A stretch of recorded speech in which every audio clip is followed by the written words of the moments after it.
Hello guys, so welcome back to my channel. हम लोग जो टॉपिक पढ़ रहे थे वो हम लोग टॉपिक पढ़ रहे थे इमेटिक्स के बारे में और एंटी इमेटिक्स के बारे में, जिसमें हमने इमेटिक्स के बारे में, वोमिटिंग के बारे में आप लोगों को बता रखा था। क्यों कॉजेज होता है, सिम्टम्स क्या होता है इसका। और मान लीजिए कभी कभी हम लोग को ज़रूरत पड़ता है वोमिटिंग करवाने की, कि जब कोई पर्सन जो होता है वो जहर खा लेता है तो उसको हम लोग वोमिटिंग करवाते हैं, उसमें कौन सा ड्रग यूज किया जाता है और एंटीमेटिक्स क्या है और क्लासिफिकेशन क्या होता है एंटीमेटिक्स ड्रग्स का।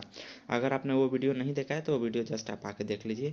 और ये जो हम लोग का सेकंड जो वीडियो है, इसमें हम लोगों ने एक्सप्लेन कर रहे थे कि जो हम लोग का क्लासिफिकेशन होता है एंटीमेटिक्स का, उसमें जो ड्रग होता है उसके एक्सप्लेनेशन का। तो हमने 3-4 ड्रग का एक्सप्लेनेशन कर रखा था, जैसे कि एंटीकोलिनर्जिक का एक्सप्लेनेशन पिछले वीडियो में कर रखा था, फिर H1 एंटी हिस्टामिनिक्स का कर रखा था और न्यूरोलेप्टिक्स का कर रखा था। इस वीडियो से हम लोग प्रोकाइनेटिक ड्रग से शुरू करेंगे। ज़्यादा देर नहीं लगेगा, लगभग 3-4 टाइप और है, उसके बाद इस एक्सप्लेन करके इस वीडियो को कंप्लीट कर देंगे।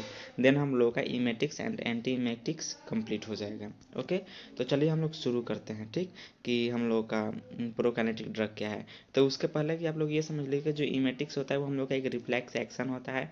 जब कोई अनडाइजेस्टेड या फिर कोई सब्सटेंस जो हमारे लिए परफेक्ट नहीं है वो हमारे स्टोमक के अंदर चला जाता है, तो ये एक रिफ्लेक्स एक्शन होता है जो कि हम लोग वोमिटिंग उसको कहते हैं। ठीक, वोमिटिंग को रोकने के लिए हम लोग जो एजेंट यूज़ करते हैं उसको एंटी इमेटिक्स बोलते हैं या फिर एंटी वोमिटिक एजेंट से भी आप लोग बोल सकते हैं, जिसमें हम लोगों को प्रोकाइनेटिक ड्रग भी यूज़ किया जाता है।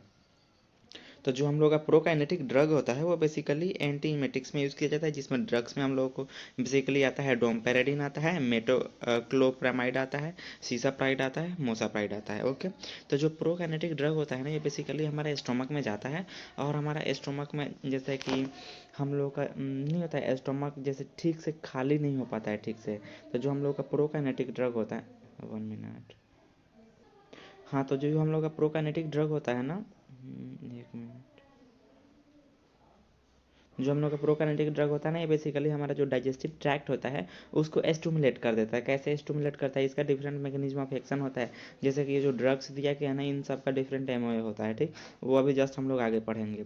और इसमें एक परफेक्ट रोल प्ले करता है, वो होता है एसिटाइल कोलिन। एसिटाइल कोलिन जो होता है ना, वो जीआईटी के अंदर न्यूरो जैसे कि सिग्नल ट्रांसफर करना, एक्सेप्ट करना, ये कौन सा काम करता है, एसिटाइल कोलिन काम करता है। और ये पेरिस्टेलिक मूवमेंट के लिए भी रिस्पॉन्सिबल होता है। ज़्यादातर पेरिस्टेलिक मूवमेंट के लिए ही इस एसिटाइल कोलिन अपना मेजर रोल प्ले करता है। पेरिस्टेलिक मूवमेंट ये होता है जैसे कि हमारे स्टोमक में जैसे ये हमारा पाइपलाइन हो गया, ठीक, लार्ज इंटेस्टाइन हो गया, तो ये मूवमेंट करता है ना, up down up down up down. जैसे कोई सब्सटेंस जो हमारा फूड हो गया वो पाइप के थ्रू आ जा रहा है, आ जा रहा है, इसी मूवमेंट को हम लोग क्या बोलते हैं, पेरिस्टाल्टिक मूवमेंट बोलते हैं इसी को। ओके, तो एसिटाइल कोलिन उसके लिए भी मेजर रोल प्ले करता है। ठीक, तो और इसमें जो हम लोग का 2 रिसेप्टर्स होता है वो अपना मेजर रोल प्ले करता है यहाँ पे, वो भी देखते जाइए आप लोग।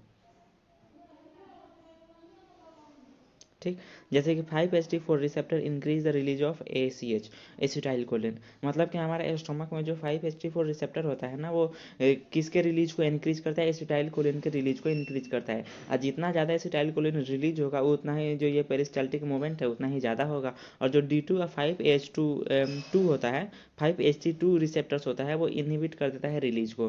तो हम लोग को क्या करवाना है, क्या नहीं करवाना है, वो जस्ट अभी हम लोग आगे समझेंगे। तो so prokinetic drugs can act by, अब कैसे एक्ट करता है जो हम लोग का प्रोकाइनेटिक ड्रग होता है, वो हमारे स्टोमक में जाकर कैसे एक्ट करता है। तो जो 5-HT4 एगोनिस्ट एक्टिविटी जो हम लोग का प्रोकाइनेटिक ड्रग होता है ना, वो 5-HT4 एगोनिस्ट एक्टिविटी करता है। जैसे कि हम लोग का 5-HT4 जो रिसेप्टर होता है वो हमारे एसिटाइल कोलिन को इंक्रीज करता है, उसके प्रोडक्शन को। तो हम लोग का जो प्रोकाइनेटिक ड्रग होता है सेम उसी तरह एगोनिस्ट का काम करता है, एंटा एगोनिस्ट का काम नहीं करता है। इसका मतलब वो जो एसिटाइल कोलिन है ना, इसके रिलीज को और भी ज़्यादा इंक्रीज कर देगा। इस तरह से हम लोगों का वोमिटिंग ठीक होता है। और जो D2 या 5-HT3 होता है उसके लिए एंटागोनिस्ट का काम करता है हमारा कौन, प्रोकाइनेटिक ड्रग्स। प्रोकाइनेटिक ड्रग्स में कौन कौन सा आता है, जैसे डोमपेरिडोन आ गया, मेटोक्लोप्रामाइड आ गया। ठीक, ये जो ड्रग्स होते हैं ये हमारे स्टमक में जाकर एसिटाइल कोलाइन के प्रोडक्शन को और भी ज़्यादा इंक्रीज कर देते हैं। अब थोड़ा इसका एमओए भी समझ लेते हैं। जो हम लोग का डोमपेरिडोन होता है ना, वो कैसे इफेक्ट करता है। तो जो डोमपेरिडोन होता है वो बेसिकली हम लोग का CTZ जो फंक्शंस होता है ना, जो जो रिसेप्टर होता है उस पर जाके ये ज़्यादातर इफेक्ट करता है। और motor functions of stomachs and small intestine, हम लोग का बेसिकली ये CTZ रिसेप्टर को क्या करता है, इफेक्ट करता है और वहाँ से इमेसिस होने को रोक देता है। अब ये कैसे रोकता है, ये एसिटाइलकोलिन के रिलीज को बढ़ा देगा, पेरिस्टाल्टिक मूवमेंट होने लगेगा, तो हम लोग का वोमिटिंग जो होगा वो नहीं होगा। अब जो मेटोक्लोप्रामाइड होता है ये क्या करता है, ये जो होता है हम लोग का जो CTZ होता है और जो वोमिटिंग सेंटर होता है, वोमिटिंग सेंटर किसे बोलते हैं, इसके पहले वाले भी वीडियो में हमने बताया था कि जो मेडुला ऑब्लोंगोटा होता है उसे हम लोग वोमिटिंग सेंटर बोलते हैं।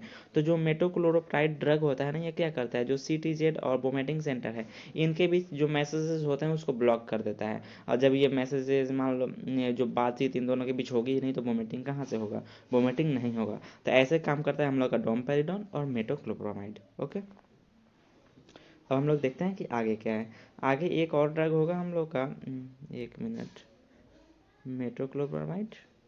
चलिए, इसका मेन यही होता है कि हमारे जो प्रोकाइनेटिक ड्रग्स होते हैं वो बेसिकली हमारे स्टमक में यही करते हैं, एसिटाइलकोलिन के इंक्रीज को क्या, एसिटाइलकोलिन के प्रोडक्शन को क्या करते हैं, इंक्रीज कर देते हैं। और CTZ और वोमिटिंग सेंटर के बीच मैसेजेस को ब्लॉक कर देते हैं। या फिर ये ज़्यादातर CTZ पे भी इफेक्ट करता है, उसके थ्रू हम लोग का जो वोमिटिंग होता है उसको रोक देता है। अब हम लोग पढ़ने वाले हैं NK1 रिसेप्टर एंटागोनिस्ट। अब NK1 रिसेप्टर एंटागोनिस्ट क्या है, ये जो न्यूरोकाइनिन होता है ना, ये न्यूरोकाइनिन रिसेप्टर्स होता है जो कि हमारे CTZ में प्रेजेंट होता है। जो CTZ में हमारे क्या बोलते हैं, न्यूरोकाइनिन रिसेप्टर्स प्रेजेंट होता है। यहाँ पे लिखा भी है कि releasing the activation of neurokinin receptor in CTZ and NTS। ठीक, चलिए, अब release due to emetogenic chemotherapy and other stimulus play a role in the causes in vomiting. जैसे कि ये देखिए, इमेटोजेनिक केमोथेरेपी ये क्या है, इमेटोजेनिक केमोथेरेपी जैसे होता है कि जैसे कि कोई टेंडेंसी होता है, ठीक, जो कि हमारे वोमिटिंग को कॉजेज करता है, उसी के थ्रू हम लोग का न्यूरोकाइनिन रिलीज होता है। और इसी न्यूरोकाइनिन को रिलीज होने को रोकने के लिए, अगर एक बार न्यूरोकाइनिन रिलीज हो गया, हम ऐसे आप लोगों को बोल रहे हैं कि अगर कोई सब्सटेंस हमारे स्टोमक में है जो कि वोमिटिंग कॉजेज करेगा, तो अगर उसको रोकने के लिए उसका एंटागोनिस्ट भी तो देना पड़ेगा ना। तो हम लोग का जो इमेटोजेनिक केमोथेरेपी है इसके चलते हम लोग का न्यूरोकाइनिन रिलीज होता है। अब जब ये रिलीज होगा तो ये वोमिटिंग कॉजेज करने लगेगा। अभी वोमिटिंग कॉजेज करने लगेगा तो इसके पहले हम लोग को तो ये भी सोचना पड़ेगा ना कि हम लोग का न्यूरोकाइनिन रिलीज ही ना हो। तो उसको रिलीज को रोकने के लिए हम लोग NK1 रिसेप्टर एंटागोनिस्ट दे देते हैं। जब उसका एंटागोनिस्ट दे देते हैं तो जाहिर सी बात है वो अपना प्रॉपर वर्क नहीं कर पाएगा। ठीक, तो वो ज़्यादा इफेक्ट करेगा और वोमिटिंग को रोक देगा। इसमें हम लोग का एक ही ड्रग पढ़ना है, एप्रीपिटेंट। ठीक, एप्रीपिटेंट लगभग एक ही ड्रग पढ़ना रहता है। ये लगभग हाईली सिलेक्टिव होता है और ये जो ब्लड ब्रेन बैरियर्स होता है इसको क्रॉस करके अपना इफेक्ट देता है, इसलिए ये बहुत ही ज़्यादा इफेक्टिव होता है। और ज़्यादातर ऑब्जेक्टिव्स इससे बनते हैं कि जो न्यूरोकाइनिन रिसेप्टर्स होता है उसको ब्लॉक करने के लिए कौन सा ड्रग्स यूज़ किया जाता है। ठीक, तो इतना आप लोगों को याद रखना चाहिए, एप्रीपिटेंट। ओके, अब देखते हैं इसका एमओए क्या है। इसका लगभग 2-3 पॉइंट एमओए दिया गया है। Emetogenic chemotherapy release substance by stimulating CTZ and NTS by acting on NK1 receptor. जैसा कि अभी मैंने ऊपर बताया आप लोगों को, सेम वही है। Blocking of NK1 receptor causes emesis blocking. अब हम ये बता रहे हैं कि आप, ये तो हम लोग चैप्टर ही पढ़ रहे हैं इमेसिस। ठीक, अब जब ये एंटी इमेटिक्स ड्रग्स पढ़ रहे हैं, जाहिर सी बात है वो वोमिटिंग को रोकेगा ही, इमेसिस को रोकेगा ही। अब जब ये हम लोग न्यूरोकाइनिन रिसेप्टर्स एंटागोनिस्ट पढ़ रहे हैं तो ये हमारा क्या करेगा, NK1 रिसेप्टर क्या करेगा, ब्लॉक कर देगा। और ये जब ब्लॉक कर देगा तो हम लोग का वोमिटिंग भी ब्लॉक्स हो जाएगा, वोमिटिंग नहीं होगा। Little effect on 5-HT3 and D2 blocker, D2 receptors. ये एप्रीपिटेंट्स होता है वो बहुत ही नाम मात्रा में इफेक्ट करता है, कौन से हैं, D2 ब्लॉकर्स को और 5HT ब्लॉकर बोल रहे हैं, रिसेप्टर्स को। ओके, अब हम लोग का सेम नीचे पढ़ना है, जो हम लोग का लगभग लास्ट पॉइंट आता है यहाँ पर, 5HT3 रिसेप्टर एंटागोनिस्ट। 5HT3 हमारे स्टोमक में जाकर अपना बहुत ही मेजर रोल प्ले करता है। अब उसका भी एंटागोनिस्ट हम लोग को क्यों पढ़ना पड़ा, क्योंकि ये भी मेजर रोल प्ले करता है हमारे वोमिटिंग में। एक मिनट,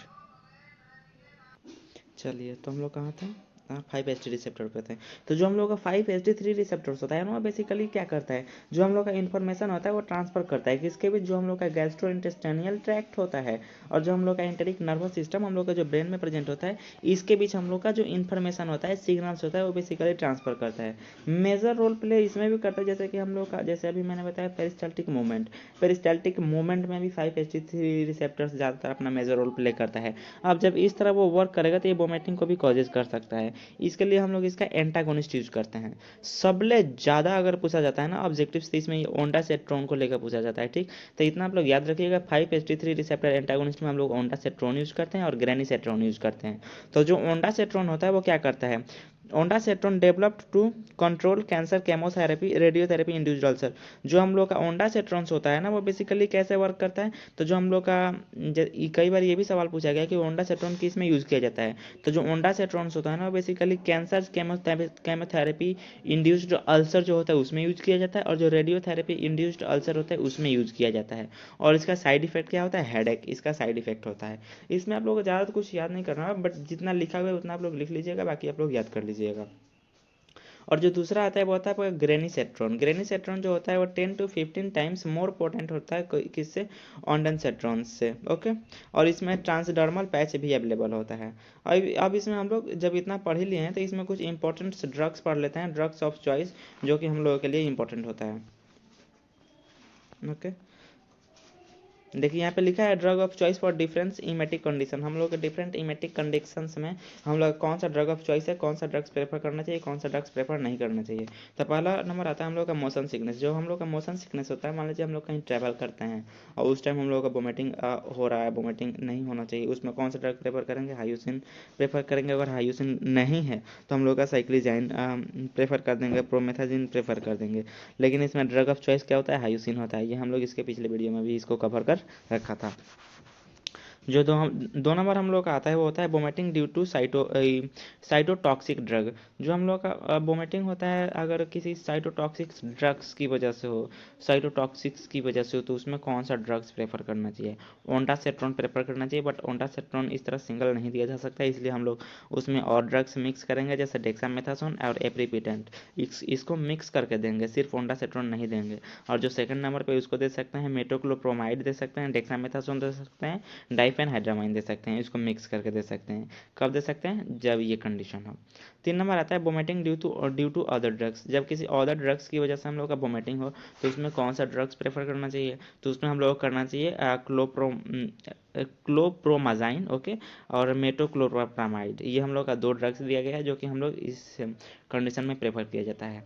अब आता है पोस्टोपेरामेटिव वोमिटिंग। ये हम लोग का ऑब्जेक्टिव से पूछा जाता है, जीपैट में भी पूछ लिया जाता है। अब जब ऑब्जेक्टिव एग्जाम हो उसमें भी ये पूछा जाता है कि पोस्टोपेराटिव वोमिटिंग में कौन सा ड्रग्स आप लोग प्रेफर करेंगे, तो इसमें आप लोग याद रखिएगा ओंडासेट्रोन प्लस मेटोक्लोप्रामाइड, इसको मिक्स देंगे, ठीक। सिर्फ ओंडासेट्रोन नहीं दिया जा सकता या फिर मेटोक्लोप्रामाइड नहीं दिया सकता, क्योंकि ओंडासेट्रोन का इसका साइड इफेक्ट भी होता है, हेडेक भी हो सकता है, ओके।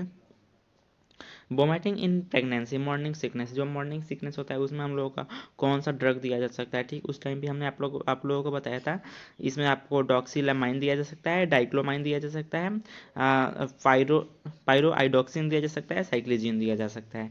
ये इसका लगभग सार हो गया। अगर हम बोले ना कि इमेटिक्स और एंटी इमेटिक्स, तो इसमें इमेटिक्स को तो बताया नहीं गया, बट एंटी इमेटिक्स जितना भी ड्रग है, ड्रग ऑफ चॉइस यहाँ पे दिया गया है, ठीक। तो इतना आप लोगों को याद कर लेना चाहिए कि मतलब कौन से कंडीशन में कौन सा ड्रग्स देना चाहिए, ठीक। तो ये हम लोग का इमेटिक्स और एंटी इमेटिक्स भी खत्म हुआ। आपको ये वीडियो कैसा लगा कमेंट बॉक्स में ज़रूर बताइएगा, ठीक है। मिलता है नेक्स्ट वीडियो में, थैंक यू।